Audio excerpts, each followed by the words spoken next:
Hello everybody, yes I do realize that is incorrect because this is Gummy Gamer, not Gummy Bear Gamer. I've recently rebranded, but at the time of recording this, I have not fixed my little tiny intro. After this project is finished, the new intro will be loaded up, hopefully. That is when I will fix it by then. But either way, without further ado, we are now in this next episode. We are going through the galactic base right now to eventually face Cyrus and his cronies. Currently, the team is looking quite well. Also, later on in the episode, we have some important encounters to go do. This episode, we won't really be going to battle a gym, because in between this episode and the next episode is a wonderful thing called Mount Coronet and all of this. So, yeah, let's go on to battle Cyrus.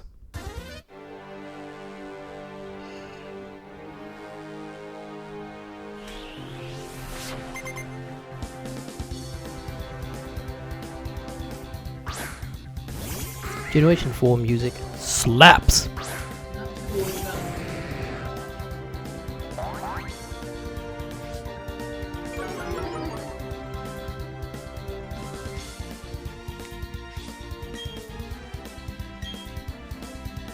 So, I'm not too afraid of this Molko whatsoever.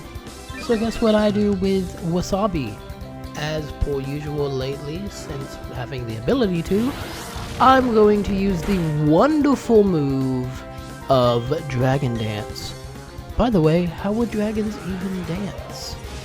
I wonder what the direct translation of Dragon Dance is. But, before I look into that one day, I wonder how dragons would dance. Would they flap their wings? Where is Gyarados' wing? We know, or Wasabi in this case, we know that it's the whole folklore story about a carp that swims upstream and jumps over a mountain and is rewarded from his resilience by becoming a dragon. And that is where we get Gyarados, the flying type, serpent type thing. Where's its wing? Is it the little tail fin on the end? Who knows? That's what I think it is. But either way, now that we got a bunch of Dragon Dance off that, Molko wasn't a problem, and guess what also is not going to be a problem? This Golbat is now down. 2 down against Cyrus. None of my Pokemon down. As in, Cyrus has 2 Pokemon down. None of my Pokemon down. This is not the hardest battle against Cyrus in this game. There is one more of those. Here's this cute little Sneasel. I wonder what it's gonna do. I think it's going to falter. Let's find out. 3, 2, 1. Death upon Sneasel. So yeah, we just keep breezing on through this super easily. Do you want to learn Thrash? I don't know. I'll speed up at this point. Also, I was unaware that Saturn was a thing.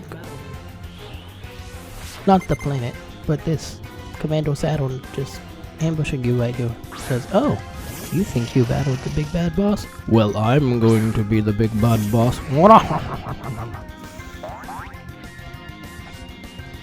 So yeah, Kadabra. Not really all that scary. Specifically because it is frailer than literally like anything. I don't go up with Dragon Dances because guess what? Even though it's frail as all get out, it can pack a punch. So I didn't want to take an unnecessary punch from such a potent Pokemon. But if that Pokemon is breathed on with any move, especially a super effective move, it's going down. Oh, this cute little Bronzor. What is it going to do against me? Absolutely nothing. Although it does live with like barely any HP. I don't know why I whispered that. But it goes for Confuse Ray, which is a problem because I hate taking extra damage. So what do? I go ahead and contemplate switching for way too long. Why did I switch into Cherry Pie the Aggron? Honestly, I legitimately don't know. I think the best play would have been switching into, you know, my Fire type to do super effective damage. regardless of it if it has fireproof or not. But oh yeah, also I had Shadow Claw because I taught it that. I'm dumb. I completely forgot about that. Wow, that was an unnecessary crit.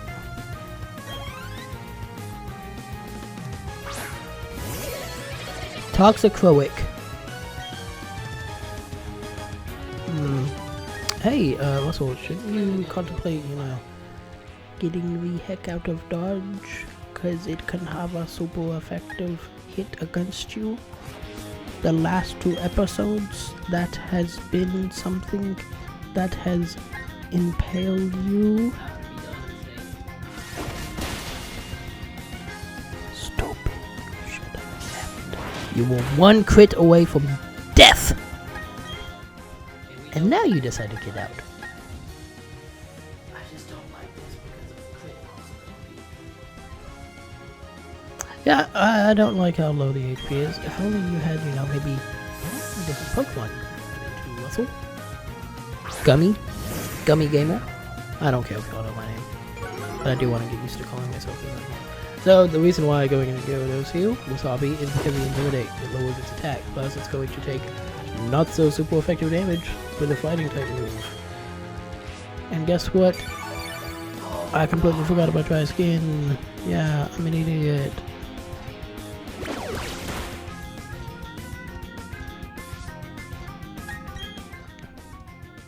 So guess what I do now? I am forced to switch. Why did I think? What was I don't know.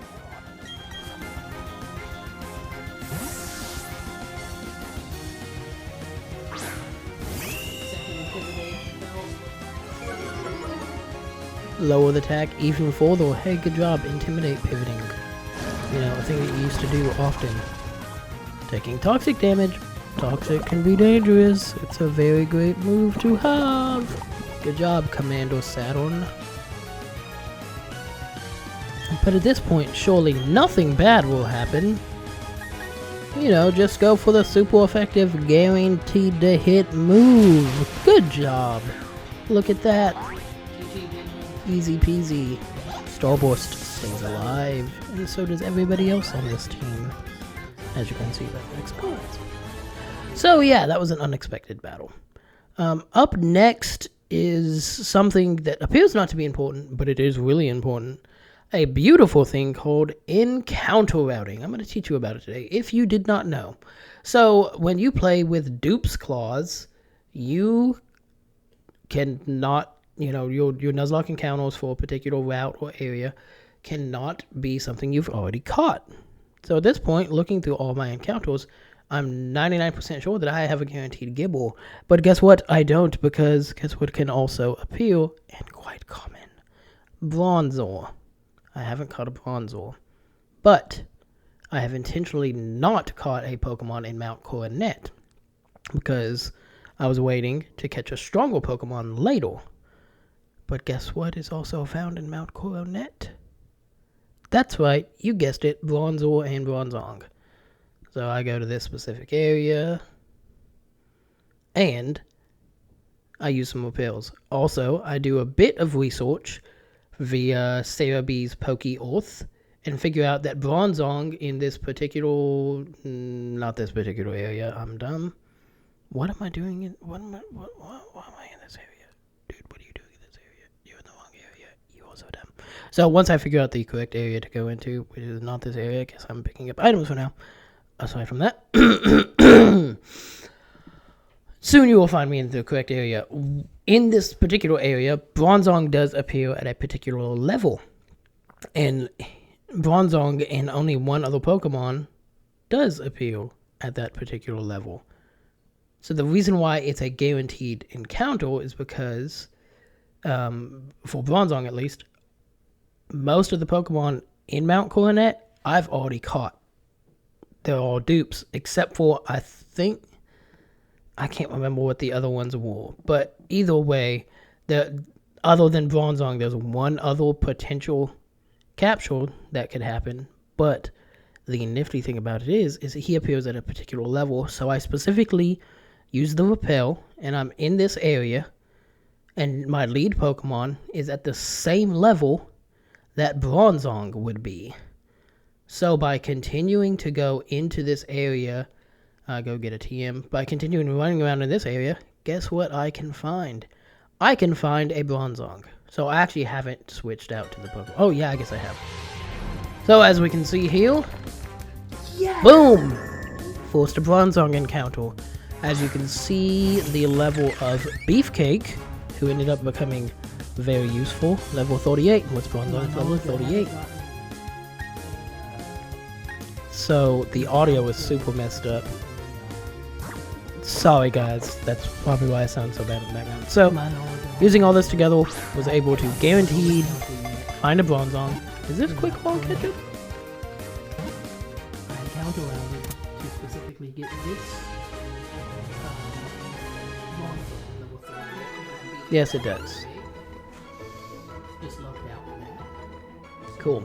So encounter routing is beautiful. Now because of that, based off of my encounters, the area where you can get Gibble, the only non-Dupes encounter that I have for that area is, guess what? That's right, you guessed it, Gibble! Also, there was an Earthquake TM in there, very useful. So, guess what? I've run around and encountered Zubats and Bronzors over and over again, because the Dupes encounters, until this beautiful monstrosity pops up on the screen. But that is half of the battle, all of that leading up to it. The next half is capturing this devilish thing. Also, it is an extremely low level. That's the level of defense, so the battle is getting it to a usable level, but that's a different story for another day. I throw the quick ball at it, and it captures it. Gibble is now caught. I give it a very suitable nickname, because Gibble is one of the Gibble line, Garchomp line, is one of my favorite Pokemon of all time. And guess what is one of my favorite things of all time? You guessed it. Give me a P, give me an E, give me a C, give me an A, give me an N, give me a space, give me another P, give me an I, and give me one last E, spelling pecan pie, because it is the best dessert. Don't at me. Actually, at me. If you do not agree with me, start a flame war in the comments section, because comments are good for the algorithm. So yeah, the nature is mostly good, because it does boost the attack. It does hurt to have that lower defense. That totally won't come into play at all.